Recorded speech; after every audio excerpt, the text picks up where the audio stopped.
I never told my son about my $40,000 monthly salary, even though he always saw me living a simple life. One day, he invited me to dinner with his wife's parents, who were visiting from abroad. I decided to see how they would treat a poor person by pretending to be a broke and naive mother. But the moment I stepped through the door of that restaurant, everything changed. What happened that night devastated my daughter-in-law and her family in a way they never imagined. And trust me, they deserved it. Let me explain how I got there. Let me tell you who I really am, because my son, Marcus, at 35 years old, never knew the truth about his mother. To him, I was always just the woman who left early for the office, who came back tired in the evenings, who cooked with whatever was in the fridge.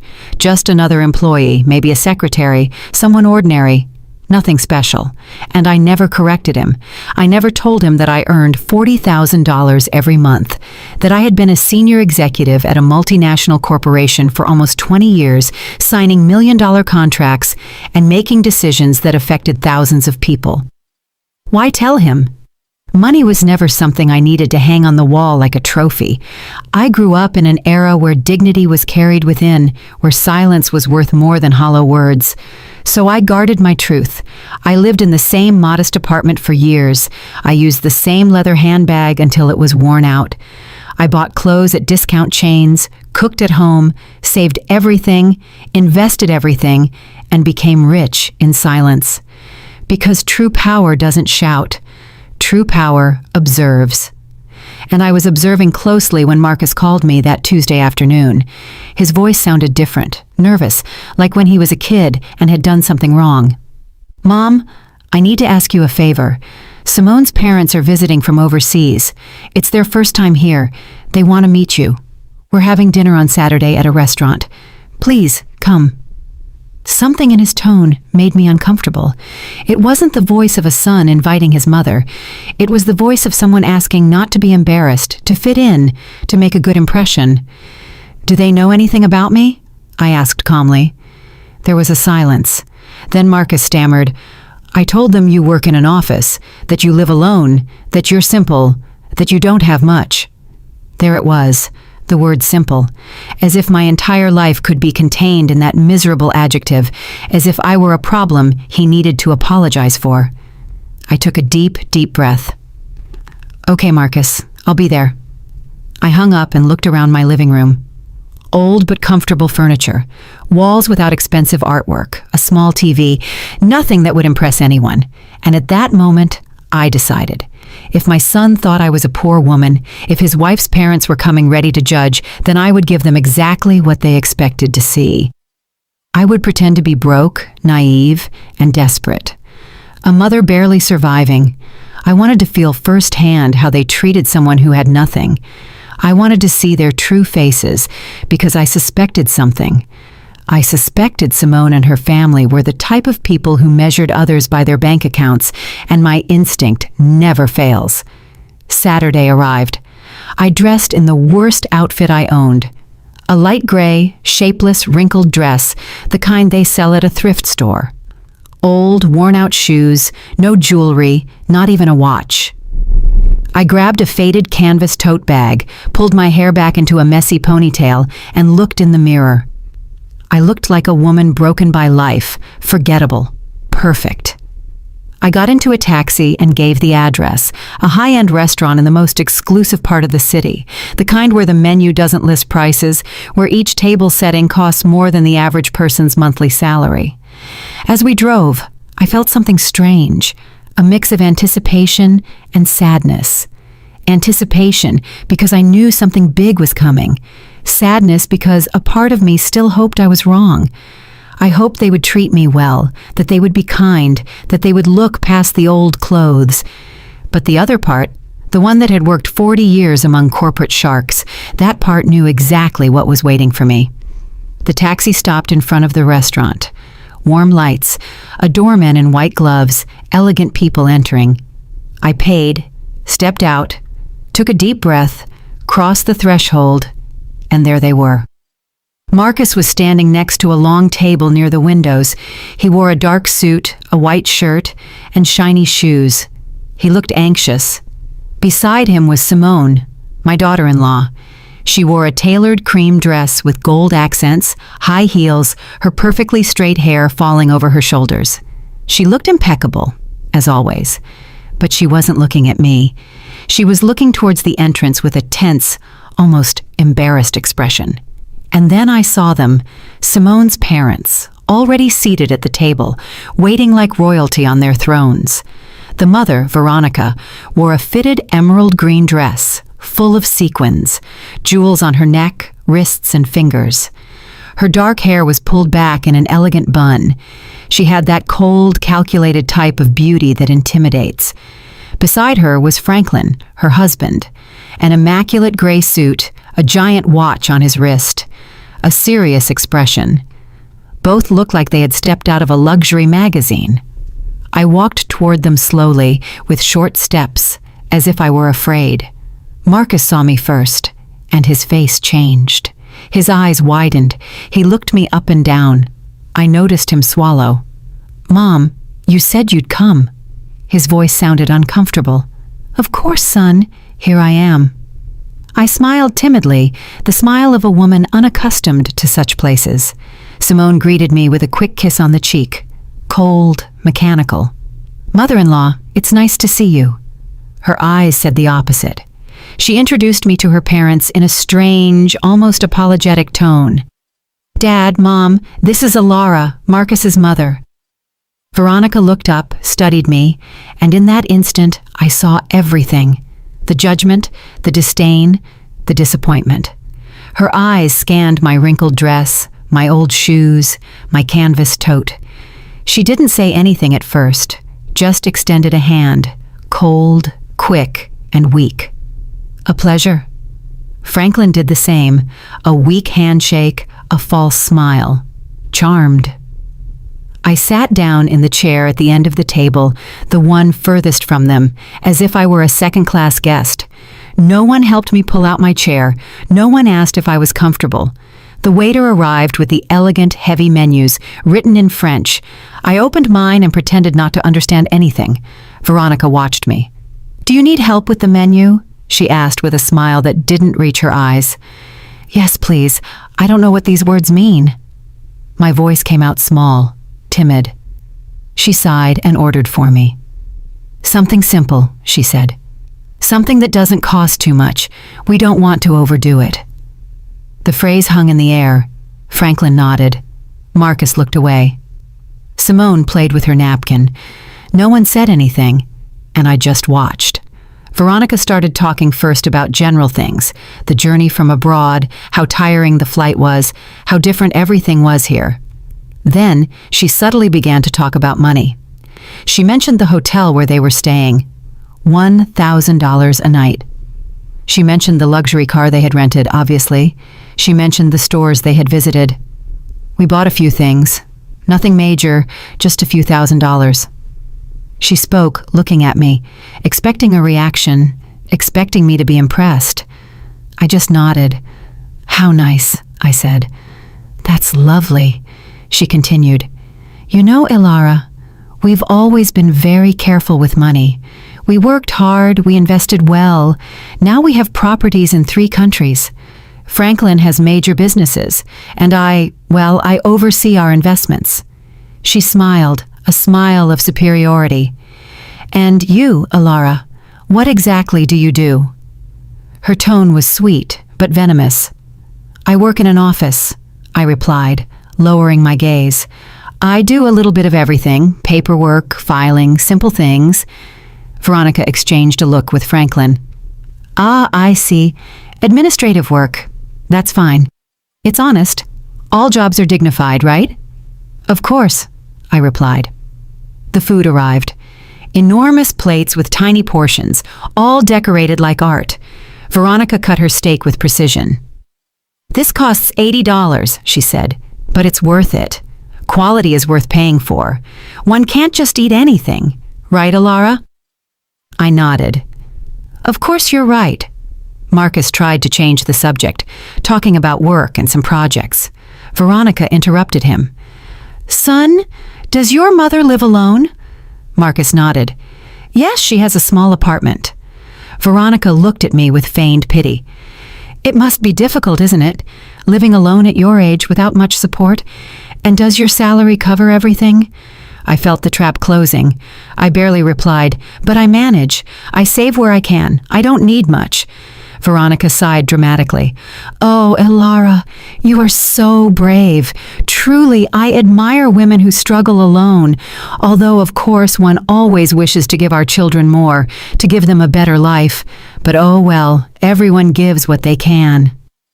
There was the subtle but deadly blow.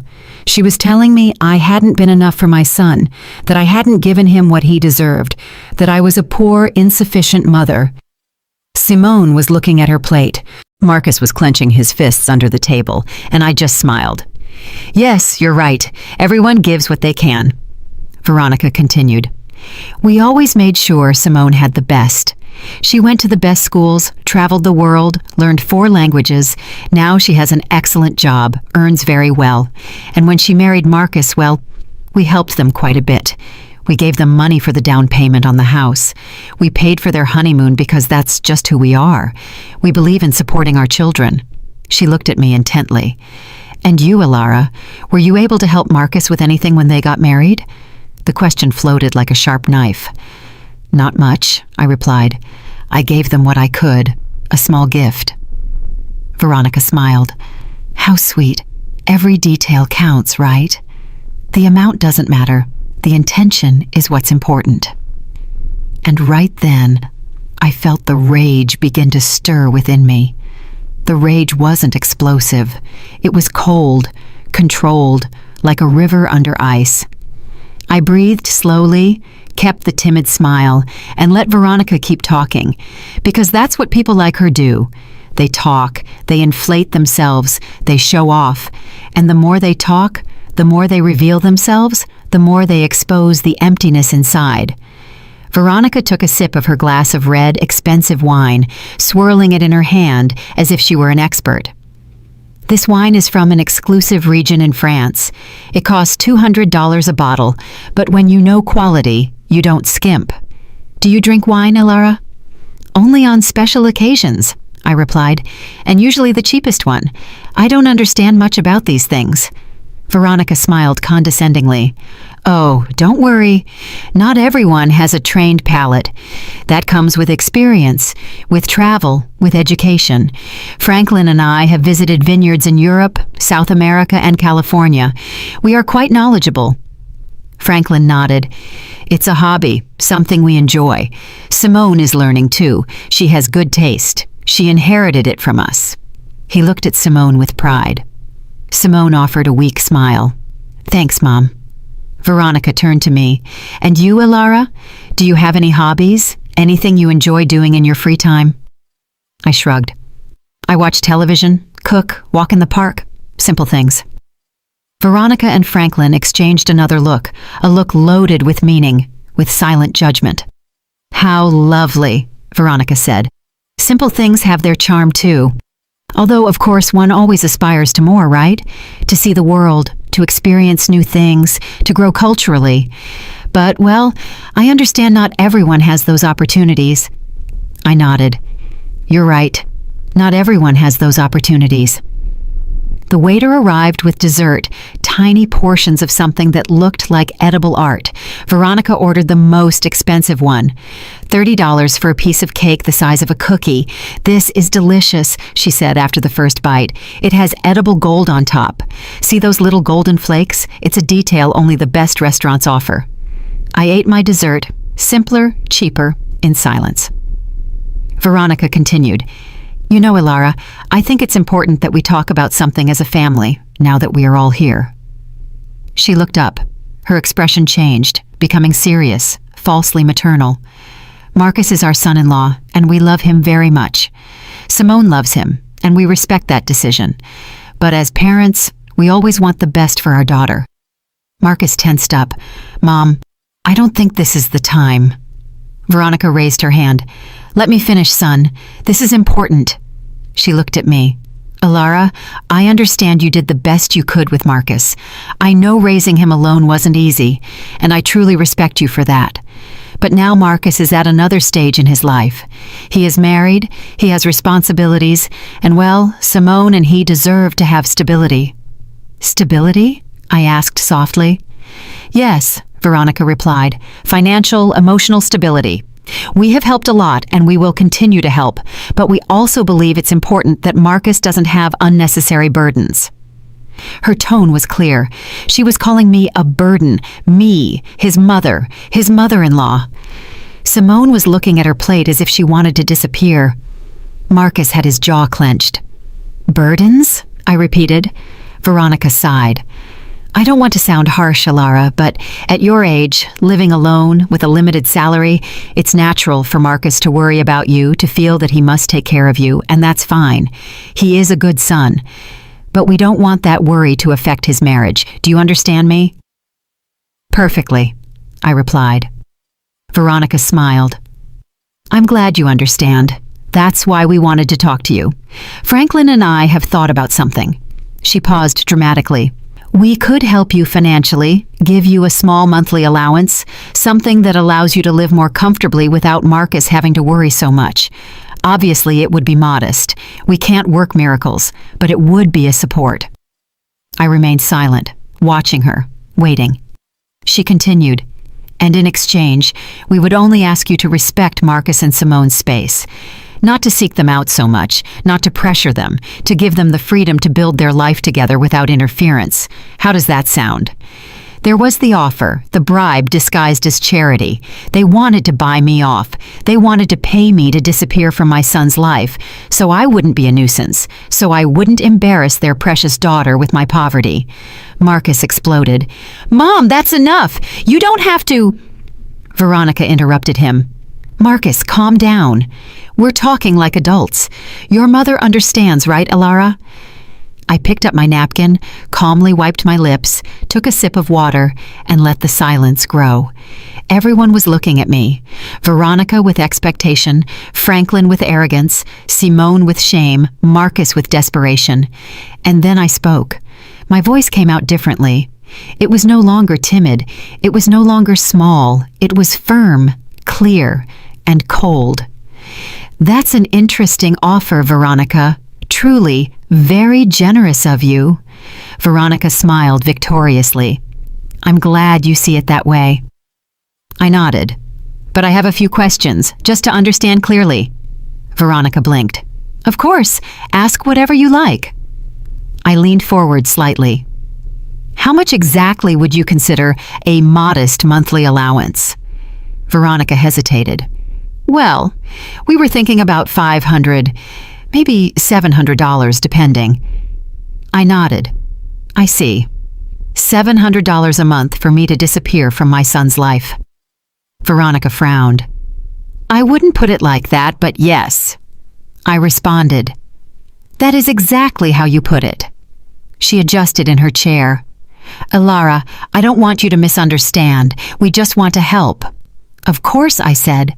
Help. How did you help with the house down payment? How much was that? Veronica nodded proudly. $40,000. Actually, $40,000. Ah, $40,000. How generous. And the honeymoon? $15,000, Veronica said. It was a 3-week trip through Europe. Incredible. Unbelievable, I replied. So you've invested about $55,000 in Marcus and Simone. Veronica smiled. Well, when you love your children, you don't hold back. I nodded slowly. You're right. When you love your children, you don't hold back. But tell me something, Veronica. All that investment, all that money, did it buy you anything? Veronica blinked, confused. Like, did it buy you respect? I continued. Did it buy you real love? Or did it just buy obedience? The atmosphere changed. Veronica stopped smiling. Excuse me. My tone became sharper. You've spent the entire night talking about money, about how much things cost, how much you spent, how much you have. But you haven't asked even once how I am, if I'm happy, if something hurts me, if I need company. You have only calculated my worth, and apparently I'm worth $700 a month. Veronica paled. I didn't… Yes, I interrupted her. Yes, you did. Since I arrived, you've been measuring my value with your wallet. And do you know what I discovered, Veronica? I discovered that the people who only talk about money are the ones who least understand their true value. Franklin intervened. I think you are misinterpreting my wife's intentions. I looked at him directly. And what are her intentions? To treat me with pity? To humiliate me throughout dinner? To offer me alms so I'd vanish? Franklin opened his mouth but said nothing. Marcus was pale. Mom, please. I looked at him. No, Marcus, please don't. I'm done being quiet. I placed the napkin on the table. I leaned back in my chair.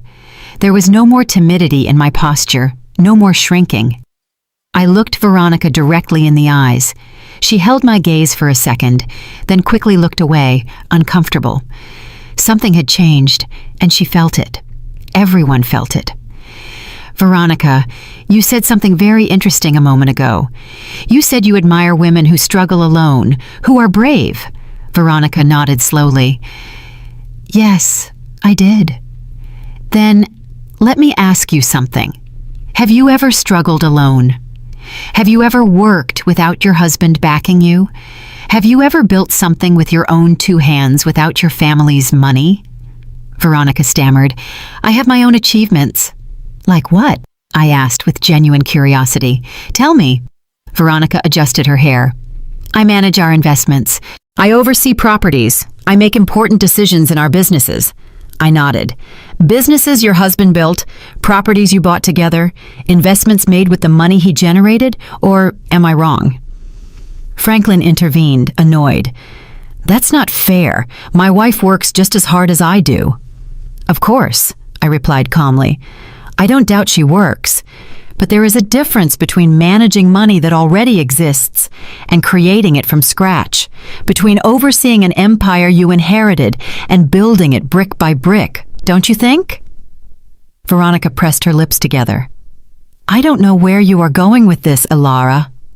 Let me explain, I replied.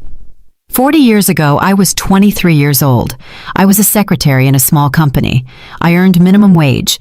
I lived in a rented room. I ate the cheapest food I could find, and I was alone, completely alone. Marcus stared at me. I had never told him this in such detail.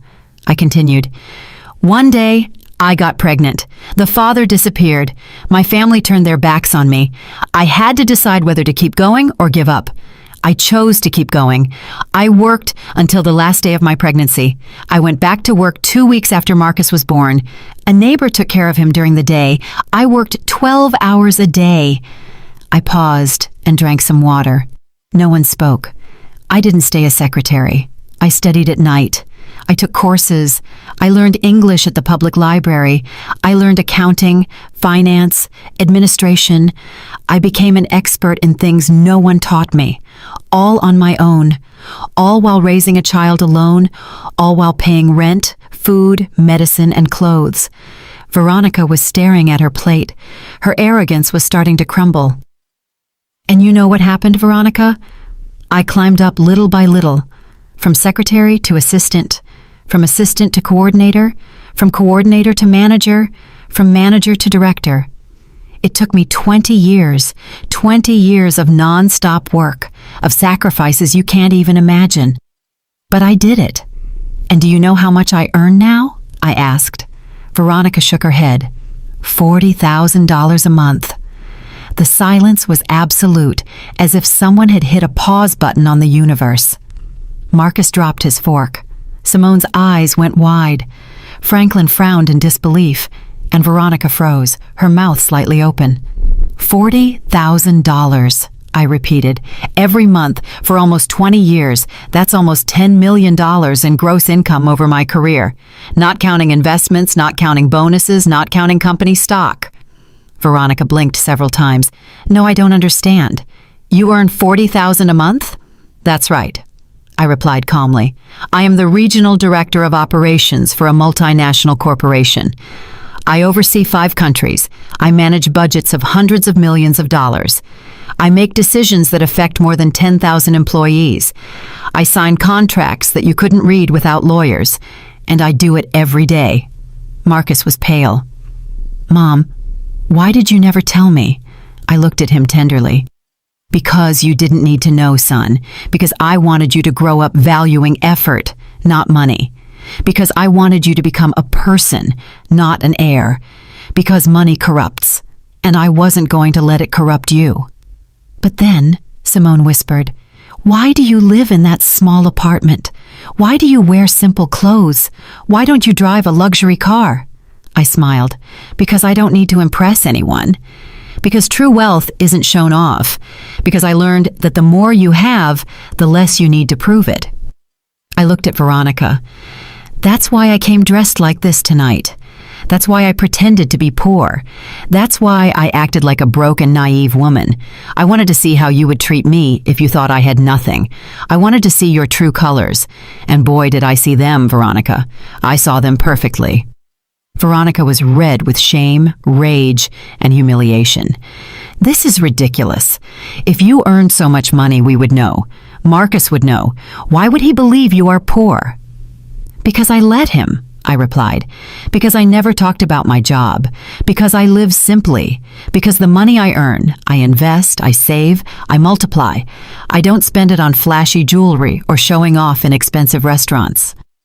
Franklin cleared his throat. Even so, this doesn't change the fact that you were rude, that you misinterpreted our intentions. Really? I looked at him fixedly. I misinterpreted when you said I was a burden to Marcus? I misinterpreted when you offered to pay me $700 to disappear from his life? I misinterpreted every condescending comment about my clothes, my job, my life? Franklin didn't answer. Neither did Veronica. I stood up. Everyone looked at me. Let me tell you something that clearly no one has ever told you. Money does not buy class. It does not buy real education. It does not buy empathy. You have money, perhaps a lot, but you don't have an ounce of what truly matters. Veronica stood up, furious. And you do? You, who lied, who deceived us, who made us look like fools? I didn't make you look like fools, I replied coldly. You took care of that all on your own. I just gave you the opportunity to show who you are, and you did it magnificently. Simone had tears in her eyes. Mother-in-law, I didn't know. I know, I interrupted her. You didn't know, but your parents knew exactly what they were doing. They knew they were humiliating me, and they enjoyed it until they discovered that the poor woman they scorned has more money than they do. And now they don't know what to do with that information. Veronica trembled. You have no right. I have every right, I replied, because I am your son-in-law's mother, because I deserve respect, not because of my money, not because of my job, but because I am a human being, something you forgot throughout this entire dinner. Marcus stood up. Mom, please, let's go. I looked at him. Not yet, son. I'm not finished yet. I looked at Veronica one last time. You offered to help me with $700 a month. Let me make you a counteroffer. I will give you $1 million right now if you can prove to me that you ever treated someone kindly who didn't have money. Veronica opened her mouth, closed it, and said nothing. Exactly, I replied. You can't, because to you, people are only worth what they have in the bank, and that is the difference between you and me. I built wealth, you just spend it. I earned respect, you buy it. I have dignity, you have bank accounts. I picked up my old canvas tote. I pulled out a black platinum credit card. I dropped it on the table in front of Veronica. This is my corporate card, unlimited limit. Pay for the entire dinner with a generous tip. Consider it a gift from a broke and naive mother. Veronica looked at the card as if it were a poisonous snake, black, shiny, with my name engraved in silver letters, Elara Sterling, Regional Director. Her hand trembled slightly when she picked it up. She turned it over, observed it, then looked at me. Her eyes no longer held that superior shine. Now there was something different, something I never thought I'd see in her. Fear. I don't need your money, she said, her voice broken. I know, I replied, but I didn't need your pity either. And yet, You offered it to me throughout the entire dinner, so take it as a gesture of courtesy or good manners, something you clearly didn't learn despite all your travels through Europe. Franklin gently hit the table. Enough. This is out of control. You are disrespecting us. Respect? I repeated. How interesting that you use that word now. Where was your respect when your wife asked if my salary was enough to live on? Where was it when she suggested I was a burden to my son? Where was it when she offered to buy me off so I'd disappear? Franklin clenched his jaw. Veronica just wanted to help. I corrected her. Veronica wanted to control. She wanted to ensure that the poor mother wouldn't ruin her daughter's perfect image. She wanted to eliminate the weak link in the chain. The problem is, she chose the wrong link. I looked at Simone. Her head was bowed, her hands in her lap, trembling. "Simone," I said softly. She looked up. Tears were streaming down her cheeks. "I'm sorry," she whispered. "I'm so sorry. I didn't know that my parents—" "Don't finish that sentence," I interrupted her. "Because you did know. Maybe you didn't know about my money, but you knew how your parents are. You know how they treat people they consider inferior, and you did nothing to stop them." Simone sobbed. "I wanted to say something, but they are my parents." "I know," I replied. "And Marcus is my son, and yet I let him make his own decisions. I let him choose his life, his wife, his path, because that is how you love, with freedom, not with control, not with money, not with manipulation." Marcus came closer to me. "Mom, forgive me. Please forgive me for never asking, for assuming, for thinking you were—" His voice cracked. I hugged him. "You don't have to apologize, son. I did what I did for a reason. I wanted you to be independent, to value the right things, not to depend on me financially, to build your own life. But you made me feel like I had to protect you," Marcus said, "that I had to worry about you, that you were fragile." "I know," I replied. "And it wasn't wrong that you thought that.